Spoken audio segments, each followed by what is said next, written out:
आई भक्त मंडळाच्या वतीने या देवदिवाळीच्या शुभमुहूर्तावरती सालाबाद प्रमाणे हा काही जो उत्सव आयोजित केला जातो त्या उत्सवाचं अगत्यपूर्वक निमंत्रण आमच्यापर्यंत दिलं जातं। त्या निमंत्रणाचा स्वीकार करून आम्ही इथे येतो आणि इथे आल्यावरती खऱ्या अर्थाने आम्ही दुसरी दिवाळी साजरी करतो।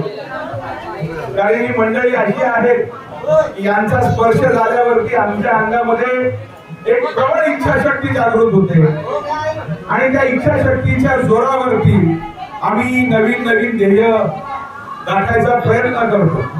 म्हणून या कार्यक्रमाचं फार महत्व आहे।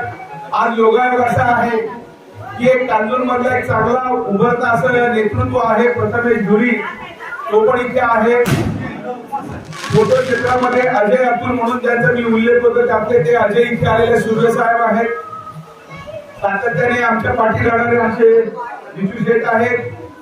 साक्षात सत्यनारायणचा जोडा इथे आहे, दिलीप आहे, दीपाली आहे, आमच्या लीनाताई आहेत, मस्करताई आहेत, सगळेच इथे आमचे निवेदक आहेत।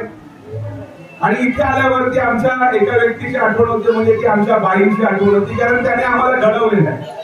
घरामध्ये आई आणि शाळेमध्ये बाई या फार महत्वाच्या असतात। त्या लोकेबाईंची आठवण येते, भारतीत आहे, सगळ्यांची आहे।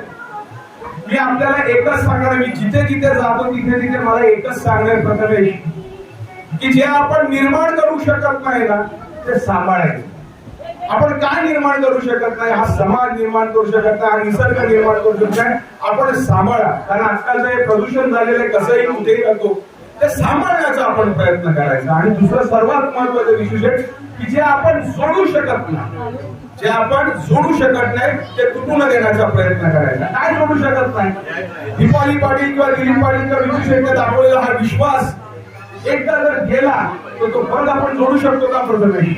नाही। कारण शिकवण आम्हाला कोणाची आहे तर छत्रपती शिवाजी महाराजांची शिकवण आहे आणि सूर्यजी।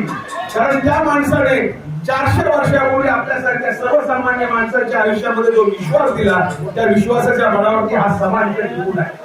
म्हणून आपल्या सगळ्यांना विनंती करणार आहे की हा विश्वास एकदा आपण कमवता तर तुटू देण्याचा प्रयत्न करावा। एखादी अशी कोणतीही कृती आपल्या हातून घडली नाही पाहिजे यासाठी आपण सगळ्यांनी प्रयत्न करावा। भले आपल्याला काही नाही मिळालं तरी चालेल, मला हे नाही मिळालं म्हणून मी विघातक कृत्य करायचं हा मनात कुठलाही वित्त आणायचा नाही। उभारलं लक्षात जे आपल्याला मिळालंय, लीनाताईंचा विश्वास मिळाला तो फार महत्वाचा आहे आणि ह्या विश्वासाच्या बळावरती आपल्याला मार्गक्रमण करायचे।